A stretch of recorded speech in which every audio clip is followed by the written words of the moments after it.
Salut à tous et bienvenue dans cette 16e discussion en voiture que j'ai décidé d'intituler Le point commun des plus de 25, sous-entendu des 25 millions d'euros.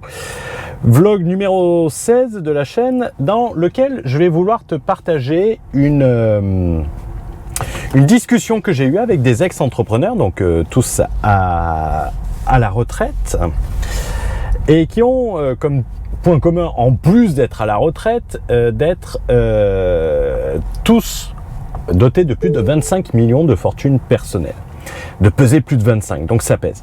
Et ils étaient tous ensemble lors d'un apéro auquel j'ai eu la chance, ou je pourrais dire l'honneur d'être invité et de pouvoir participer. Pour ceux qui se demandent où je suis à Riga en Lettonie. Donc la Lettonie, c'est le pays balte au sud de Tallinn, à 300 km. Je viens d'atterrir et je pars pour Tallinn pour quelques jours et je vais t'expliquer pourquoi. Parce que tout simplement j'ai un rendez-vous accompagnement personnel et oui, je me fais coacher aussi, j'ai pas peur de le dire. Et cet accompagnement, la personne avait soit c'était en France, soit c'était à Tallinn. Donc j'ai décidé de le faire à Tallinn. Je te rassure, le prénom de la personne ne commence pas par Max et ne finit pas par Hans. J'ai préféré le faire à Tallinn parce que si tu veux, à Tallinn, pour travailler, t'as aucune distraction, donc c'est cool. Et t'as que ça à faire, donc ça va permettre de travailler beaucoup plus. Ça va être un coaching en one-to-one, donc j'ai fait ce choix. Et la personne déménage dans quelques semaines. Je le salue au passage, c'est également un membre de la communauté. Et donc autant le faire à Tallinn. Également, je vais avoir comme avantage, c'est que pour ceux qui n'ont pas vu le vlog précédent sur Père riche, Père pauvre, je vais avoir l'occasion de rencontrer quelqu'un qui pourrait m'aider énormément avec l'édition du livre. C'est la personne qui a aidé de nombreux entrepreneurs et dont certains qui sont connus à publier leurs livres sur Amazon. Donc ça serait en quelque sorte le Père riche, Père pauvre. Youp. Et oui, et j'ai l'avantage, je suis dans une Tesla, donc j'ai l'autopilote, donc ce sera pour le Père riche, Père pauvre. On va voir si je peux justifier l'achat au comptable pour les discussions en voiture. Vous avez intérêt de regarder et de mettre des likes. Pour en revenir à nos moutons et pour en revenir à notre apéro, d'il y a quelques semaines où il y avait ces entrepreneurs à la retraite. C'était le soir du 14 juillet, pour être totalement transparent. Ça a été très surprenant, mais ultra facile de discuter avec eux, de leur demander des conseils et de donner de la valeur. On imagine que c'est plus difficile, mais en réalité, c'est super simple. Et ils sont flattés en quelque sorte que tu leur poses des questions, que tu les prennes comme modèle. Donc il ne faut pas hésiter à le faire. Surtout que tu t'intéresses pas à ce qu'ils font pour faire en quelque sorte demander un investissement. Tu t'intéresses à eux, sur leur histoire, sur ce qu'ils ont fait, ce qu'ils ont réussi à achever. Et quand ils sont à la retraite, de surcroît, ils sont passés d'une... Est-ce que ça va freiner tout seul? Ouais, c'est bon. Ils sont passés d'une carrière ultra active à une carrière un peu à une forme d'oubli, donc ça leur fait toujours plaisir. Retiens bien cela, ils seront toujours heureux de partager leur expérience et jamais ils te diront mais t'es qui toi et pourquoi tu me poses ces questions. Après, je vais pas te mentir, je suis totalement d'accord que c'est difficile de les atteindre. Mais tu peux travailler cela relativement facilement. Tu peux le rencontrer à travers des clubs, dans lesquels tu vas payer des adhésions, mais le voir comme un investissement. Et j'en parlais avec Jean-François. Vous m'entendez souvent parler de Jean-François parce qu'on parle énormément et qui me parlait de certains clubs parisiens où vous avez 10 000 euros de droit d'entrée. Donc autant vous dire, c'est pas le mec au RSA. Et c'est la même somme tous les ans et à 10 000 balles, vous êtes sur la version basique, on va dire. C'est le prix d'une belle Rolex tous les ans. Mais en réalité, si tu te places d'un point de vue entrepreneurial, rappelez-vous sur les précédentes vidéos et notamment sur les vlogs précédent, j'avais parlé que l'entrepreneur est un opportuniste. Pour ceux que ça intéresse, là on est en train de rentrer dans la vieille ville de Riga. Je vais déjeuner et après je vais partir sur Tallinn où il y a 3-4 heures de route environ. Ces clubs vont te permettre de faire des rencontres et d'avoir des opportunités, avoir l'opportunité d'une rencontre qui peut tout changer. J'avais fait un podcast sur l'histoire de la pipe, comment cela se transforme en opportunité. Je te mettrai le lien dans la description si ça t'intéresse, n'hésite pas à l'écouter ensuite. Et ces gens-là, ces entrepreneurs talentueux, tu vas généralement les rencontrer à ce type d'événement. J'avais fait une note vocale également sur le Telegram, n'hésite pas à le rejoindre, c'est gratuit. Et pendant tout l'été, je fais une note vocale, une capsule le samedi. Le lien se trouve dans la description et j'avais expliqué notamment avec les salles de sport un peu plus haut de gamme au lieu d'être sur du classique. Retiens également du vlog précédent sur Robert Kiyosushi, transforme tes passifs en actifs. Si tu prends par exemple une belle voiture, bon, je considère pas une Tesla comme une belle voiture, mais prends l'exemple d'une Porsche, d'une Lamborghini qu'on vous met souvent en marketing. On va prendre la Porsche. Ça va te permettre de participer à des événements comme le Car & Coffee, et je vais te raconter une anecdote dessus, qui regroupe des entrepreneurs de tout ordre et de tout niveau.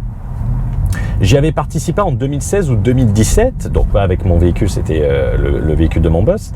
Et je suis toujours en contact avec des chefs d'entreprise, des investisseurs que j'avais rencontrés lors de cet événement. On s'était éclipsé, c'est le matin pour prendre le café, on s'était éclipsé pour aller déjeuner et j'avais rencontré même quelqu'un qui est devenu influenceur depuis.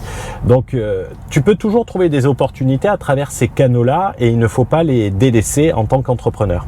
Après, je vais pas te mentir, c'est ce type de personne, ce type d'entrepreneur, tu n'as qu'une chance. La chance, c'est un peu comme avec les nanas. Et tu vois, sur la chaîne et sur le Telegram, j'avais parlé d'une interview d'un entrepreneur qui avait fait plus de 100 millions d'euros de fortune personnelle. Il est dans le club dont je te parle, où j'aimerais qu'il partage en toute franchise ses conseils pour des entrepreneurs. Et j'ai demandé sur le Telegram si les gens avaient des questions qu'ils aimeraient qu'on leur pose. Et j'ai eu les questions suivantes. Je vais prendre mon téléphone. Alors, putain, c'est pas préparé, j'aurais pu le préparer. Donc, alors, voilà, je les avais mis en message important. Comment il gère ses journées du réveil au coucher et quelle est la stratégie face à des blocages qui l'empêchent d'avancer? Comment trouve-t-il le juste équilibre entre vie privée et vie professionnelle? Son revenu annuel par rapport à son patrimoine, avec combien il vit? Combien d'heures par semaine et comment gérer la fatigue?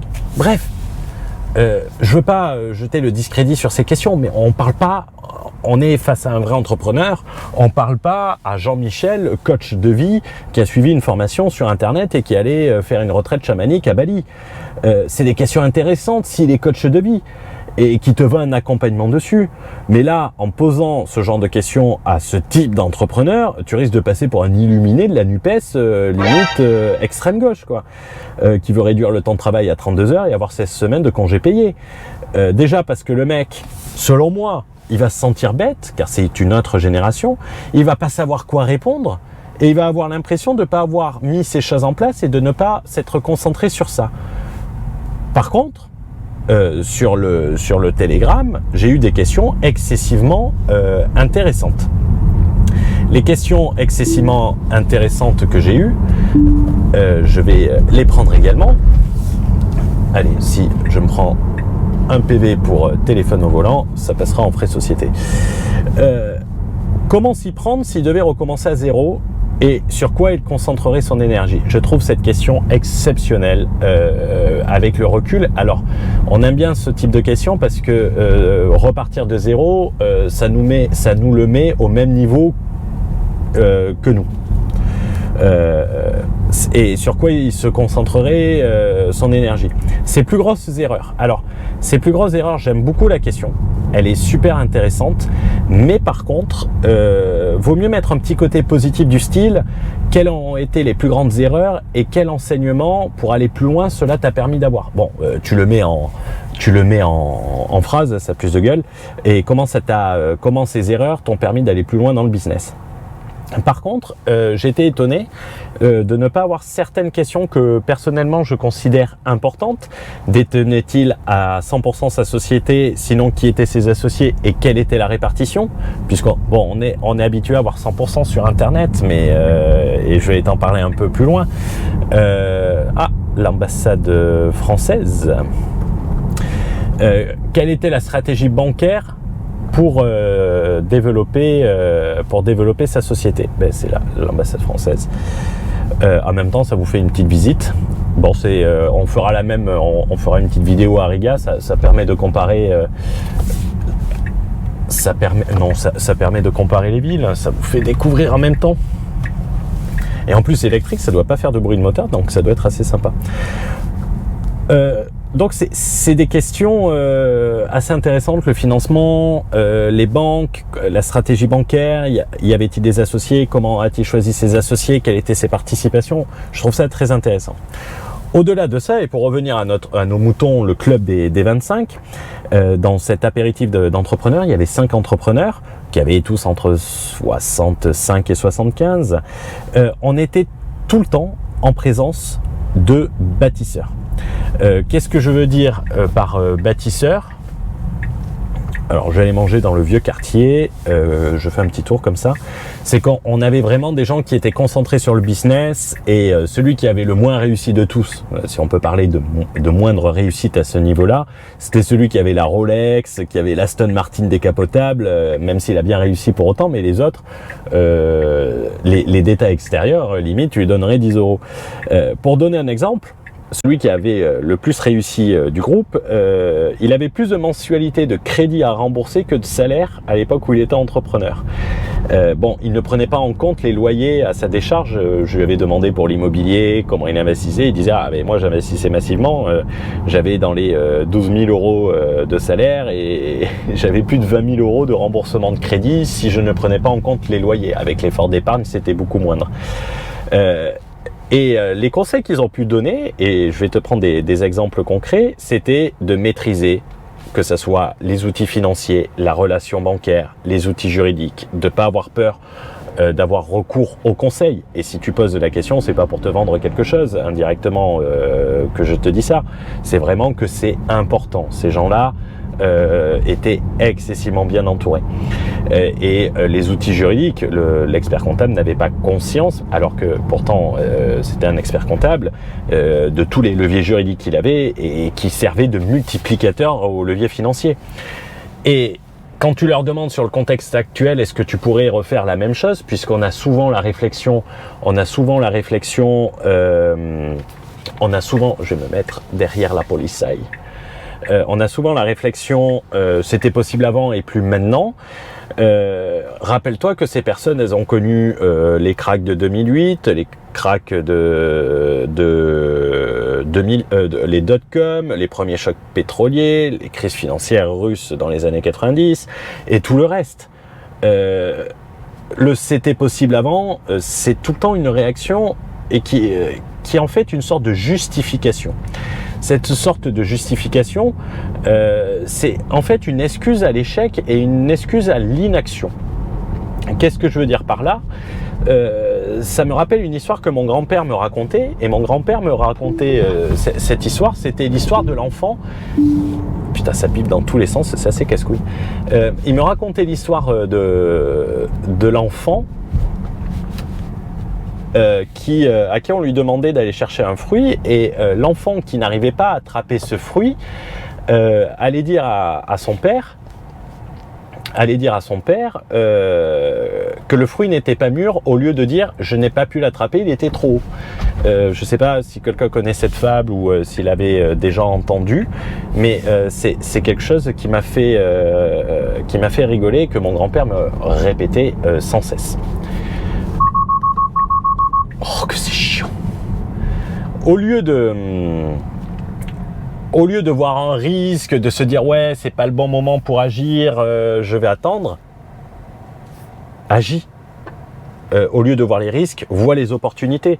L'effondrement économique, ça fait 50 ans que ces gens-là en entendent parler. Ils ont même vécu le passage à l'an 2000 qui devait ramener l'informatique, leur faire perdre tout leur argent, faire chuter les banques et tout ça. Et le plus dur, quoi qu'on dise, c'est le premier coup, le premier investissement, la première intégration, le premier business qu'on lance. Et selon eux, et c'est ça qui est super intéressant, surtout sur celui qui avait le plus réussi, gérer une boîte qui fait 5 millions de chiffre d'affaires par rapport à une qui fait 500 millions d'euros de chiffre d'affaires, c'est pas 100 fois plus difficile, c'est même plus facile.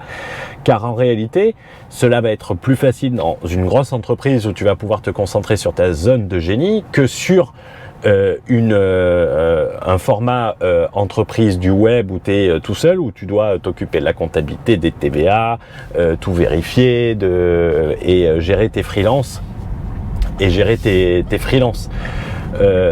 En une grosse société est plus facile à gérer puisque tu peux te concentrer sur exclusivement sur ta zone de génie.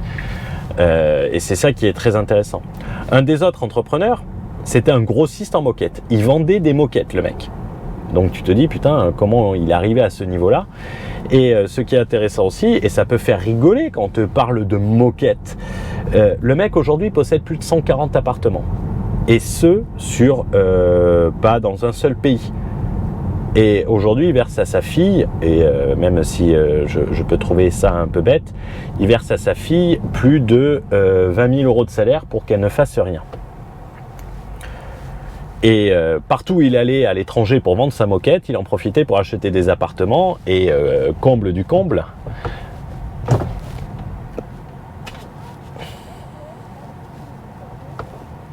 Comble du comble, j'ai failli m'en faire une. C'est bizarre, elle n'a pas fait de bip. Comble du comble, il a 2 appartements à Tallinn qu'il a achetés en 1996 et quand tu lui poses la question mais c'était pas dur d'investir à l'étranger en 1996 et tout, il te répond non. C'est pas plus difficile d'avoir des appartements à l'étranger que des appartements en France, puisque c'est des agences qui s'en occupent, c'est pas moi qui fais les visites, c'est pas moi qui le gère, c'est des agences immobilières. Donc et aujourd'hui, ouais, 2 appartements qu'il a achetés à Tallinn, 1996. Je pense que la majorité des gens ne savaient pas où c'était à l'époque. Donc c'est quelque chose de relativement intéressant. Donc là, on est dans le quartier nouveau de Riga. C'est le quartier où techniquement on devrait trouver des restaurants avant de prendre la route, parce que jusqu'à Tallinn, il n'y a pas grand-chose. Il y a par nous, on y était passé sur une vidéo précédente. Il y a un taxi qui arrive, j'essaie pas de me faire découper, putain on n'y voit rien. Pourquoi tu sonnes toi? Et quand tu lui demandes la différence entre aujourd'hui et hier, il va te répondre, putain mais vous avez une chance incroyable les mecs, vous avez internet qui vous transforme des pays qui étaient avant excessivement loin, inatteignables, à la porte d'à côté, vous pouvez voyager énormément, vous parlez tous anglais, c'est beaucoup plus simple aujourd'hui. J'ose même pas imaginer ce que j'aurais pu faire si on avait été aujourd'hui. Et également, quand tu demandes à ces personnes-là quel est le plus gros défaut aujourd'hui des entrepreneurs qui peuvent voir, qui peuvent côtoyer, ou à travers s'ils ont toujours des activités de conseil et tout ça, et ils te répondent que le problème des gens aujourd'hui, c'est qu'ils ont du mal à se mettre au travail. Ils sont plus concentrés sur le loisir, ils sont plus concentrés à profiter que à bâtir pour profiter ensuite, et que les jeunes aujourd'hui veulent ce que eux ont mis 15-20 ans à bâtir, ils le veulent immédiatement. C'est ce qui m'avait sorti, qu'on était dans les loisirs, les voyages, les plaisirs instantanés, et que rien ne va assez vite pour nous. Et que on se concentre trop sur avoir et profiter au lieu de se concentrer sur avoir, bâtir et profiter. J'en avais parlé avec la différence entre les jouisseurs et les bâtisseurs. J'en avais déjà parlé début d'année sur un vlog. Et je le cite, ouvrez les guillemets, quand j'avais de l'argent, je le réinvestissais entièrement et immédiatement. Aujourd'hui, vous gagnez de l'argent, vous le dépensez et c'est quand vous avez tout dépensé que vous essayez d'investir ou que vous investissez trop tard. Et il disait la cigale et la fourmi. Avant, ils étaient fourmis et aujourd'hui, on est cigale.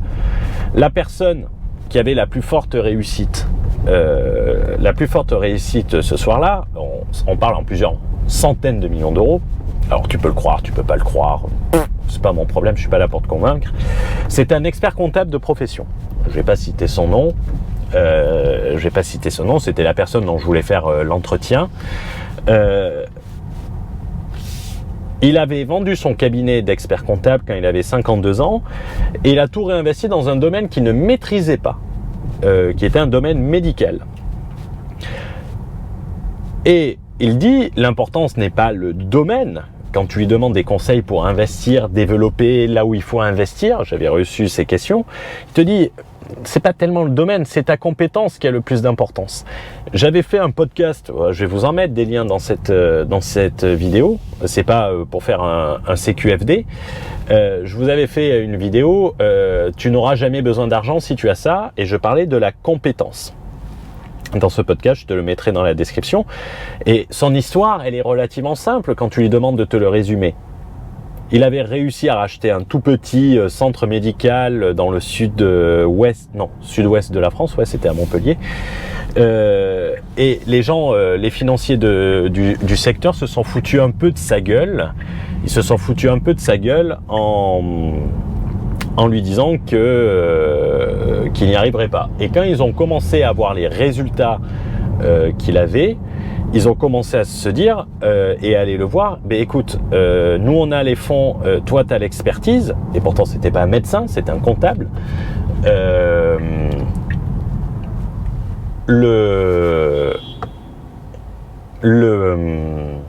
Qu'est-ce que tu as à gueuler, toi?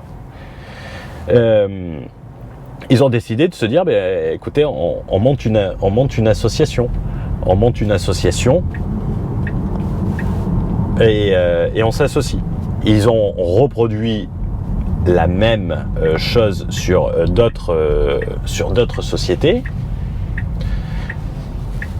Ils l'ont fait en plus gros, il a tout vendu en disant « moi j'ai la compétence, vous avez les fonds ». Ils ont fait plusieurs opérations, ça s'est révélé excessivement lucratif. Et ensuite, quand il a tout vendu, il a décidé de reproduire ça sur un autre domaine médical et d'y apporter toute sa compétence. Et là, ça a été un jackpot complet. On parle de plus de 200 millions de fortune personnelle et pas de part de société, il a vendu. C'est sa compétence de gestion qui lui a permis de tout exploser. Et quand tu lui demandes, cela serait à refaire aujourd'hui, qu'est-ce que tu ferais ? Et sa réponse dénote un peu de ce qu'on a l'habitude de voir sur Internet, de ce qu'on a l'habitude de nous dire. Et il dit qu'il aurait refait des études, qu'il aurait repris des études un peu plus jeunes pour monter en compétences rapidement. Et quand tu lui demandes, ouais, mais les études, par exemple, moi j'en ai fait, j'ai pas forcément appris beaucoup de choses. Et ce qui m'a répondu là, il m'a dit, mais en fait, les études, c'est on t'apprend pas une compétence, on t'apprend à apprendre et à apprendre plus rapidement et à maîtriser des concepts complètement inconnus plus rapidement que les autres pour avancer, bouger et aller plus loin plus rapidement que les autres. Et il a dit, j'aurais refait ça pour me remettre au goût du jour et qu'il aurait fait tout ça à ses 30 ans parce que ça aurait été plus simple. Et aujourd'hui, cette personne qui pèse quand même plus de 200 millions d'euros, il est investisseur, business angel, tu vois, un peu consultant sur certains trucs. Donc, il voit pas mal de jeunes entrepreneurs. Et quand tu lui demandes quel est le conseil ou quelle est la remarque que tu retiens des entrepreneurs que tu vois, et il te répond la chose suivante. Alors, c'est assez cassant, mais c'est assez intéressant à avoir comme retour. Il dit qu'on pense tous avoir une idée qui va révolutionner l'industrie et tout ça, qu'on a des lacunes énormes, que ça soit en gestion d'entreprise, c'est-à-dire qu'on n'a pas d'expérience sur la gestion d'entreprise. Bon, ça s'apprend, mais que ça soit sur le social, sur le management, sur le financier, et qu'on a une éducation financière qui n'est pas vouée, qui n'apprend pas suffisamment sur le long terme à se développer. Et qu'on pense que notre idée de génie et que notre capacité à gérer certains trucs va nous permettre de compenser ces énormes lacunes et qu'on n'a pas besoin de s'intéresser à ça et qu'on le laissera à d'autres. Et là, il dit, quand les gens me disent ça, je leur réponds, je n'ai rien cherché à révolutionner, c'est lui qui parle, hein. Je n'ai rien cherché à révolutionner, ma force c'était la gestion de l'entreprise, j'étais expert comptable, hein, et non une idée révolutionnaire. Les business que j'ai gérés n'avaient rien de révolutionnaire, existaient depuis 200 ans, mais ma force était sur ma compétence et qui a permis de faire prospérer n'importe quelle société, même si c'était pas mon domaine de prédilection et que ce n'était pas mon domaine initial. Et si tu prends ce raisonnement et que tu l'appliques par exemple à Bernard Arnault, il n'a pas cherché à révolutionner l'industrie du luxe, même s'il a indirectement révolutionné. Qu'est-ce qu'il a fait, Bernard Arnault? Il s'est occupé à mieux gérer ses entreprises, à les restructurer. C'est un corporate trader, c'est un financier, Bernard Arnault. C'est pas un marketing de génie. Il a reproduit ça sur toutes les sociétés qu'il a repris. Et aujourd'hui, quand tu vois les résultats de LVMH malgré les semestres catastrophiques, tu as deux domaines qui n'ont pas baissé. C'est sur les résultats trimestriels, les résultats semestriels, c'est le pétrole parce que les prix se sont envolés. Qui c'est qui gagne de l'argent aujourd'hui? C'est Total et LVMH. Le point commun entre toutes ces personnes qui étaient là ce soir-là, c'est avoir une compétence avant l'idée de génie. Le vendeur de moquettes, le grossiste, sa compétence c'était la vente. Et avoir une vision long terme, le réinvestissement, le développement. Pas se contenter de ce qu'on a, mais d'en vouloir plus. Et pas forcément chercher à révolutionner le monde, mais plus à se concentrer sur une compétence de gestion, une compétence de vente, une compétence financière, une compétence entrepreneuriale pour développer n'importe quelle boîte. Il y avait quelqu'un, c'est le mec, il vendait des ascenseurs. Il entretenait des ascenseurs. Le mec aujourd'hui, il expliquait qu'il venait de vendre un bâtiment récemment, le bâtiment qu'il avait vendu, qui était entièrement payé, 22 millions d'euros. Le mec entretenait des ascenseurs, c'était un technicien. Et il avait monté sa boîte et il avait développé. Et si tu prends Jeff Bezos par exemple, Amazon n'est pas une invention révolutionnaire en soi. Amazon, il a mis son expertise, qui était une expertise technique, hein, à la base, si je dis pas de bêtises, Jeff Bezos, c'était un pro de l'informatique. Il a pris une ancienne industrie, la librairie, parce que Amazon c'était vendre des livres au début. Il a pris cette industrie qu'il a cherché à rendre plus efficiente, plus accessible, plus simple, la vente de livres. En soi, il n'a rien fait d'exceptionnel, Jeff Bezos. Est-ce que ça va détecter le feu rouge? Ah non, ça me dit qu'il faut freiner. Ah mais c'est de la merde Tesla. Et notamment par les trucs où il s'est concentré sur l'expérience client, notamment en permettant le partage des avis positifs comme négatifs sur les livres, permettant d'en jeter à un clic. C'était le brevet d'Amazon et toutes les personnes qui essayaient de le copier devaient reverser des royalties à Amazon. En rassemblant à un seul endroit l'ensemble des stocks des libraires, ça veut dire de ne pas avoir à chercher à plusieurs endroits. Amazon, aujourd'hui, est avant tout une société de logistique. Et il n'a rien révolutionné du tout. Il a pris un business qui était vieux comme le monde, la librairie, le petit libraire du coin de quartier, il avait suivi une formation pour monter sa propre librairie et il a monté Amazon qui est aujourd'hui un des colosses. Mais il s'est concentré sur sa compétence et a mis sa compétence au service d'une industrie. Et aujourd'hui, les web entrepreneurs, peut-être toi qui regardes cette vidéo, vous avez une force mais inouïe, quelque chose d'inouï. En même temps, vous avez une faiblesse. La force que ont les gens qui font du web, c'est la maîtrise de l'outil Internet. Et aujourd'hui, tout se passe par Internet. Comment se servir des réseaux sociaux, comment faire connaître son entreprise, comment gérer la publicité. Bon, c'est pas mon cas, parce que je suis une merde. Mais cette expertise au sein d'une société traditionnelle, classique, mais par contre qui va être valorisable, cela peut faire un carton énorme. La faiblesse d'un côté, c'est que vu qu'il n'y a pas de barrière à l'entrée sur Internet, vous n'avez pas besoin de maîtriser les outils, vous ne connaissez pas les problématiques pour gérer une entreprise, développement, et on voit des entrepreneurs qui génèrent des centaines de milliers d'euros qui se contentent d'avoir un compte Wise. Et sans prendre conscience des leviers que vous pouvez avoir et comment vous pouvez faire beaucoup plus gros et avoir de l'actif valorisable que vous gérez avec votre compétence. On croit que les gens sur Internet sont à la course au one shot. Oh, je m'en fous d'avoir du crédit. Je préfère essayer de vendre un produit. Il faudrait peut-être que j'aille déjeuner. Et faire beaucoup d'argent très rapidement. Et après, j'investirai dans les cryptos. Je vivrai de mes rentes. C'est à peu près ça. Alors que toutes ces personnes de l'apéro qui étaient là ce soir-là, ils n'avaient pas eu la chance d'avoir un business Internet et d'un business Internet qui tournait. Bon, j'ai doublé. Putain, c'est pas ça. D'avoir un business Internet qui tournait. Et j'ose même pas imaginer qu'est-ce qu'ils auraient fait s'ils avaient eu un business Internet, comme beaucoup d'entre vous, et à quel point il aurait leveragé, pour faire américain, qui s'en serait servi comme levier pour faire plus gros et plus rapide. Et en septembre, nous allons tenter de remédier à ce problème et à ce besoin, parce que vous êtes beaucoup à l'avoir, et je le vois sur les coachings. Nous allons le faire avec un groupe restreint d'entrepreneurs au travers d'un programme hybride dont je vous ai déjà parlé, une partie en e-learning pour que les personnes aient toutes les bases et qu'ils aient une homogénéité de la compétence et ne pas perdre du temps à mastermind et expliquer des choses qui sont relativement simples et compréhensibles de tous, mais complètement ignorées.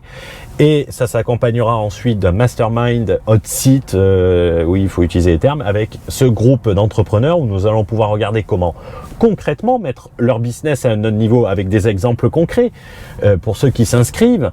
Et attention, t'auras pas de contenu en t'inscrivant, donc c'est juste pour faire patienter. Mais on voit comment on peut multiplier ton levier par 15 sans avoir appel aux banques, juste par l'utilisation d'un outil. C'est-à-dire que comment, avec un business qui génère 20 000 euros de... Je vais peut-être passer là parce qu'il n'y avait pas de place. Comment, avec un business de 20 000 euros qui fait 20 000 euros de bénéfices par mois, tu as la même puissance financière qu'un business qui en fait 300 000. C'est pour ça PNL, Pooley and Leverage. Ne préoccupe pas, toi. Et j'en avais parlé dans un podcast et j'avais demandé à un colosse du web, encore un podcast, c'était un autre podcast, j'avais demandé à un colosse du web, putain c'est beau le quartier ici, putain les appartements là en haut à gauche, il y a des... Putain les bâtiments sont vraiment beaux, comme quoi on découvre pas assez, on découvre pas assez quelquefois. Et j'avais demandé à un colosse du web, quelqu'un... qui fait 10 fois mes chiffres, minimum, s'il avait mis ce système en place. Et qu'est-ce qu'il m'a répondu? Non. Mais ah bon, on peut le faire? Je savais pas. Mais mec, tu dois tourner à un montant hallucinant. Non mais allô quoi, allô. Il faudrait les faire contacter par Nabila quoi. Et pire encore, les experts comptables, qui sont les premiers conseillers des entrepreneurs, et on voit qu'il y a, on voit leurs conseils. Les experts comptables, ils sont pas réellement des forces de proposition et ils sont surtout de mauvais conseils. J'ai encore eu l'exemple j'ai 2 exemples d'experts comptables, mais les mecs, ils ont recommandé vraiment ce qu'il fallait pas faire par rapport à la situation du mec, parce qu'ils s'y connaissaient rien et qu'ils savaient pas le faire, et qu'ils recommandaient ce qu'ils savaient faire, alors que c'était la solution, la pire solution pour l'entrepreneur et sa vision. Et j'en ai eu encore un qui disait que c'était illégal, alors que le montage est totalement légal, si bien fait, et certifié par avocat. Donc ils sont de très très mauvais conseils, et ils sont pas force de proposition. Il faut pas leur en demander trop non plus, mais ce sont les premiers conseillers de ton entreprise, et c'est la première personne que vont écouter les entrepreneurs. Et c'est pour ça que c'est important d'obtenir ces compétences, parce que si tu as ces compétences,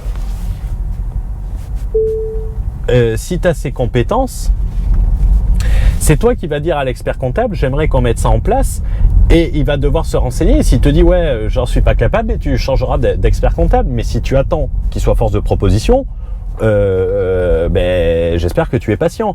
L'expert comptable, c'est toi qui dis ce que tu veux, c'est toi qui évoque ta stratégie, c'est lui qui l'exécute. Et c'est là qu'on se rend compte que c'est un bon partenaire ou non. Vous avez de l'or dans les doigts, ne le transformez pas en plomb par de simples petits détails qui sont faciles à maîtriser, qui sont faciles à mettre en place. Et ne faites pas confiance aux personnes pour vous faire des propositions, elles vous en feront pas. Et on prendra des exemples concrets. Pour ceux qui veulent plus d'informations, nous ferons un live sur le PNL, sur la chaîne, et vous pouvez d'ores et déjà... Putain, Café Hemingway. Putain, quelle synchronisation parfaite. C'est génial.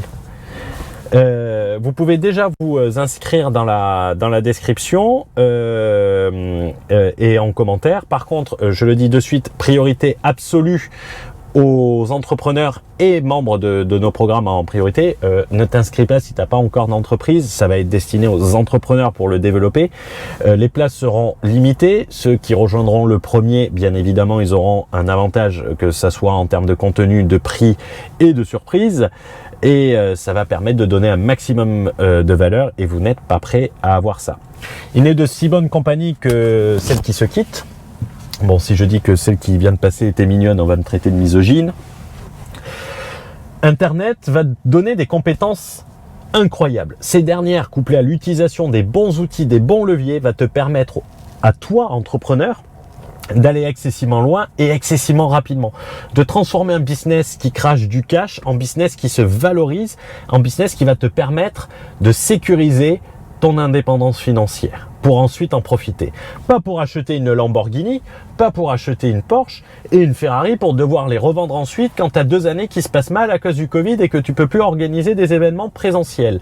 Parce que ton business internet baisse, et ne pas avoir besoin à 40 ans de faire une promotion de 40% sur tes produits. Mais l'un n'empêchant pas l'autre, tu génères du cash, tu t'en sers pour structurer, développer, tu t'en sers comme levier. Et ensuite, tes dividendes, tes investissements te payeront ta propre concession Lamborghini si tu en as envie. Si tu fais partie de ces entrepreneurs, n'hésite pas à t'inscrire sur le lien ci-dessous. On commencera l'annonce en septembre avec des lives pour répondre à vos questions. Tu peux d'ores et déjà te préinscrire. N'hésite pas à partager cette vidéo sur les réseaux. Elle est un peu longue. J'espère que j'arrive à la faire tenir à moins de 40 minutes. Te faire prendre conscience que tu as de l'or dans les doigts, parce que c'est vraiment important, et qu'avec un peu d'aide, tu peux faire des choses vraiment extraordinaires. Ciao, ciao.